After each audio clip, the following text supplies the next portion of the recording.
In this clip, we will discuss backorder management using direct orders. In our previous clip, we showed you how we can use the regional distribution centers and other branches to satisfy our backorders. Now we're going to look at a way where our vendors can help. Bib would like 100 of a Bussmann LKN100 fuse. We can see that none of our branches or RDCs can satisfy the quantity needed. Of course, as explained in the previous clip, we could simply leave the back order and that item should be added to the next standard freight allowed purchase order. Instead, we choose to contact Bussmann and find that we can have our fuses shipped directly to Bib. There will be a cost increase, but no freight charge. Due to Bib's requirement to get the fuses as soon as possible, we choose to buy these via a direct order. To do so, press Escape. Enter the customer purchase order number on the header, and then escape to the status screen. We intend to create a direct purchase order. We have two options open to us.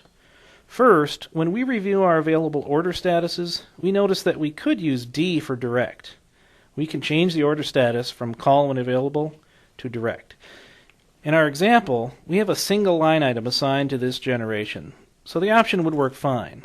But be aware, if this generation had multiple line items, all of the lines would be added to the same direct purchase order, and this is often not a desirable action. Therefore, our second option, which we recommend for a direct order, is better and a much safer technique, and that's to use detail scheduling. To press Alt-D. Note the status column, shown as STS.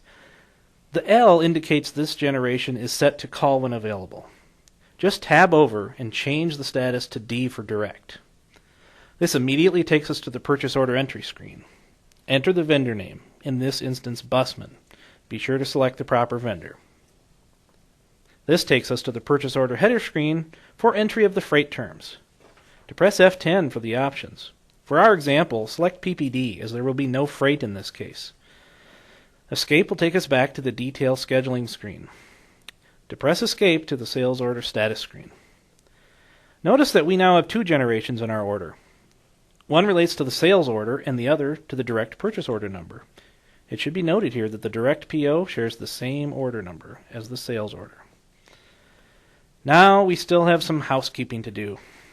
First, we need to change the cost to that higher cost quoted by the vendor. Recall that to do this, we need to go to the line items on the body screen of the order, so to press Alt-B. Next, change the view by depressing Alt-V and select a view that shows the cost. Change the cost to the quoted cost. To press F10 to list the cost override code. Select Direct, and then escape back to the status screen. The sales order generation should be given the ship date for shipment from the vendor. And then finally change the ship via to direct. The cursor should move to the print status flag, print PO, of the direct PO generation.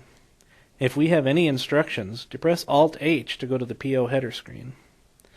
Arrow down to the vendor instructions and make our desired entries. When done, escape back to the status screen. With the cursor in the PRT flag field, to press F10. Select the method for sending the PO to our vendor. When available, EDI is often a good choice. Finally, let's create a sales order with two line items from two different vendors. We can enter a Bussmann item, LKN200 for example, followed by a Klein item, a Klein 917-16. Finish the order and escape to the status screen, and again access the detail scheduling via Alt-D. For each line item, change the status from L to D. We do so for the first item, and we step through identifying the vendor, again Bussmann, assigning freight terms, and then back to the detail scheduling, and process the second line in a similar fashion, in which creates a second PO to Bussmann. When we escape to the detail scheduling screen, we can see that we now have 4 generations, 2 order generations and 2 direct POs. We again perform our housekeeping chores and then send the direct purchase orders on to the vendors.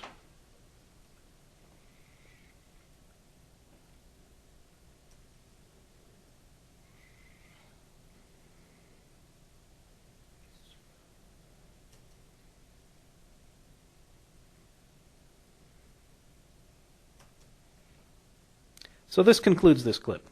Take a break, and we'll continue with more backorder management on our next clip.